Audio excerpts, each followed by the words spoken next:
हमारी पार्टी और नेतृत्व के लिए भी था, लेकिन अंतिम समय में हमने चुनाव नहीं लड़ा, जिसका नुकसान हमें आज भी भुगतना पड़ रहा है। वो एक हमारी राजनीतिक भूल थी। खैर, अब इस बार भी गठबंधन मजबूत हो और एनडीए की वापसी हो, इसके लिए उन्होंने नए तरीके से प्रयास किया। भाई, बोलना मना है मेरे सिवा किसी का भी, बाद में जब सवाल जवाब होंगे तब आप बोलिएगा। आरसीपी सिंह जो हमारे केंद्र में मंत्री हैं, उन्होंने अमित शाह जी से, राजनाथ सिंह जी से, उत्तर प्रदेश के प्रभारी धर्मेंद्र प्रधान जी से और नड्डा जी से कई बार बातचीत की, लेकिन किसी भी स्टेज पर उन्होंने गठबंधन से इनकार नहीं किया।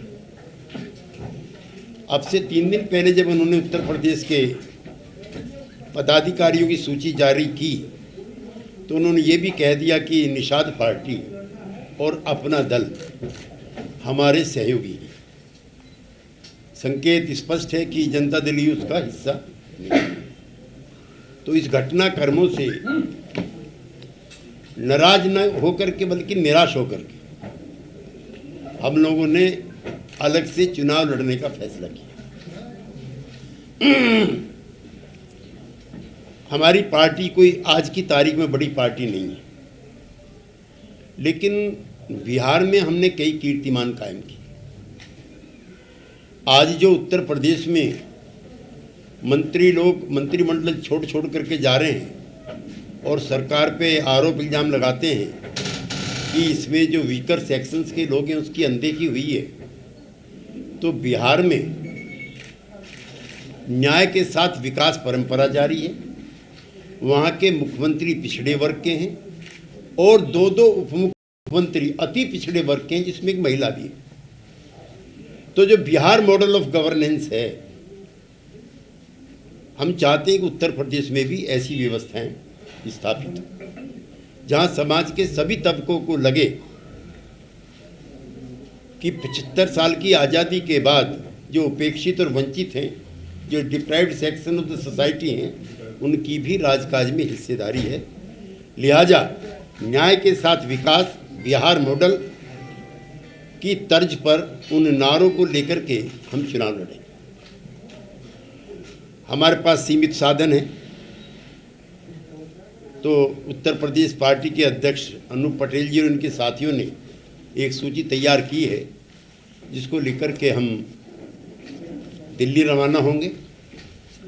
और कल बैठक है जिसमें राष्ट्रीय अध्यक्ष भी होंगे, आरसीपी सिंह भी, हम भी, अनूप पटेल जी, तो सूची को अंतिम अंजाम देंगे। और 2-3 चीज़ें हम बड़ी स्पष्ट करना चाहते हैं। एक तो चुनाव में जो जनता दलियों के मुद्दे हैं, उसमें सबसे पहला है कि एमएसपी को कानूनी मान्यता मिलनी चाहिए। प्रधानमंत्री ने बड़ेपन का परिचय दिया कि इन कानूनों को वापस लिया, हम उनकी सराहना करते हैं। लेकिन जो वादा किया गया है किसान संगठनों के साथ, जल्दी ही कमेटी बननी चाहिए और जल्दी ही अगली फसल के आने से पहले एमएसपी को कानूनी मान्यता मिलनी चाहिए। जितने भी किसानों पर उत्तर प्रदेश में मुकदमे हैं, उत्तर प्रदेश की वर्तमान सरकार चुनाव के दौरान ही सारे मुकदमे वापस लेगी। तीसरा, बिहार में जैसे नीतीश कुमार जी के नेतृत्व में ऑल पार्टी डेलीगेशन जाके प्रधानमंत्री से मिला है और 2 बार विधानसभा से प्रस्ताव पास हुआ है, उत्तर प्रदेश में भी जातिगत जनगणना होनी चाहिए। ये भी हमारा है। जो प्रॉफिट के, जो मुनाफे के पीएसयू हैं, पब्लिक सेक्टर अंडरटेकिंग हैं, उनका अंधाधुंध प्राइवेटाइजेशन नहीं होना चाहिए, पूंजीपतियों के हाथ में उनको नहीं देना चाहिए। और हमारी पार्टी के अध्यक्ष भी और कार्यकर्ता भी उत्तर प्रदेश चुनाव आयोग के पास निकट भविष्य में मिलेंगे कि सभी प्रकार की hate speeches, irrespective of party, irrespective of religious leader, उस पर तुरंत बैन लगना चाहिए। कहीं ऐसा ना हो कि चुनाव के दिन बजाय वोट डालने के गोलीबारी की नौबत ना आ जाए, जिस तरह का वातावरण उत्तर प्रदेश में हो रहा है, धर्म के नाम पर भी और पॉलिटिकल पार्टीज के नाम पर भी। ये लोकतंत्र जो है, ये ऐसा मंदिर है जिसमें सभी को पूजा की, इबादत की, अरदास करने की इजाज़त है। इसको जाति धर्म के आधार पर जितना कम बांटा जाए उतना अच्छा है। उत्तर प्रदेश में जिस तरह का वातावरण देखने सुनने को मिलता है वो चिंताजनक है। केंद्रीय चुनाव आयोग को भी और उत्तर प्रदेश के चुनाव आयोग को भी इसका संज्ञान लेना चाहिए। और जो ईस्टर्न यूपी जिसको आप बोलते हो, पूर्वांचल, उसमें बनारस की सुंदरता को अगर निकाल दो तो वहां पर उद्योगों का जो लगना था वो ना के बराबर है। अब से नहीं, आज़ादी के टाइम से हम चाहते हैं उसको स्पेशल इकोनॉमिक जोन के नाम पर विशेष सीमित राज्य का दर्जा दे करके, जिसमें 90% केंद्र सरकार उसका वजन उठाए और 10% का लोन हो, जो स्पेशल राज्य के लिए दर्जे की जो आवश्यकताएं होती हैं वो हो, और शांतिपूर्वक तरीके से चुनाव हो। यही मुझे आपसे गुजारिश करनी थी। किसी साथी का कोई कमेंट होगा तो मैं उसके लिए अवेलेबल।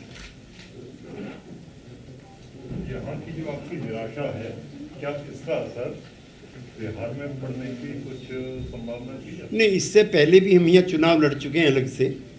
हम पश्चिमी बंगाल में अलग से लड़ चुके हैं, हम अरुणाचल में अलग से लड़ चुके हैं, जहाँ हमारे 7 विधायक जीते थे और हम मुख्य विपक्षी दल थे। हालांकि भारतीय जनता पार्टी जो हमारी मित्र पार्टी है उसने 7 में से 6 हमारे एमएलए तोड़ लिए थे। तो इसका उत्तर प्रदेश की राजनीति का, जैसे बिहार में भी ऐसे बयान आ रहे हैं, जैसे कल ही एक बयान आया है बीजेपी के नेता की तरफ से, वहाँ से कि ट्विटर में खेल रहे हैं मोदी जी के साथ। वो उसको हम अच्छा नहीं मानते हैं। दोनों दलों को प्यार से रहना चाहिए, लेकिन सम्राट अशोक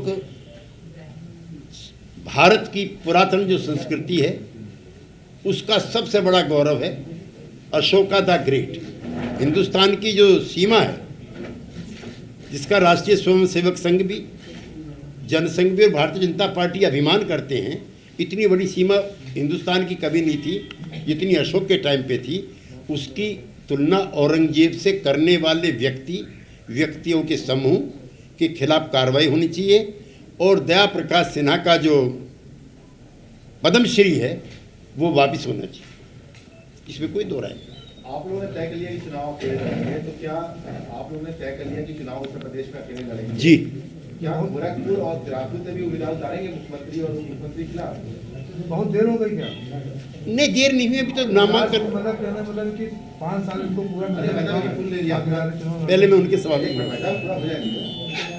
ऐसा है कि अलग चुनाव लड़ने के बावजूद भी भारतीय जनता पार्टी हमारी मित्र पार्टी, और हमारी तरफ से ऐसे प्रयास नहीं होंगे कि वो किसी मुसीबत में पड़े।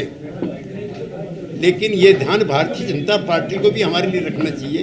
हाँ, उन्नाव में जरूर उस महिला के खिलाफ किसी भी पार्टी उम्मीदवार खड़े करने नहीं चाहिए जो भारतीय नारी के अपमान के विरोध के प्रतीक के रूप में चुनाव लड़ रही है। इतना मेरा जवाब है।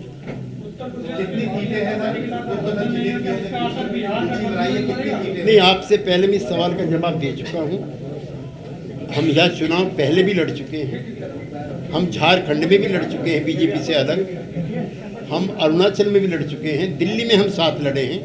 लिहाजा यहाँ के चुनाव लड़ने की घटनाओं का बिहार की राजनीति पर, सरकार पे कोई असर नहीं। देखिए, जब हम समझौते की बात हमारी चल रही थी उस समय इनके पास 51 लोगों ने आवेदन किए थे 5,000 रुपये की शुल्क के साथ। वो हैं प्लस कुछ और अगर नए नाम आते हैं उनके समावेश के साथ। कल केंद्रीय पार्टी के पदाधिकारियों की बैठक है दिल्ली में, जिसमें हम दोनों भी हिस्सेदार होंगे, राष्ट्रीय अध्यक्ष भी होंगे, जो हमारे वार्ताकार थे आरसीपी सिंह जी वो भी होंगे।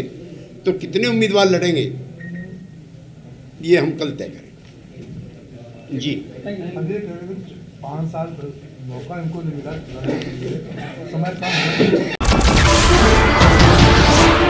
नमस्कार, मैं हूं मानक गुप्ता। अगर आपको हमारा ये वीडियो पसंद आया हो तो इसे लाइक और शेयर जरूर करें, और हां, हमें सब्सक्राइब और फॉलो करना ना भूलें ताकि आप देश और दुनिया की कोई खबर मिस ना करें। तो जुड़े रहिए हमारे साथ और देखते रहिए न्यूज़ 24।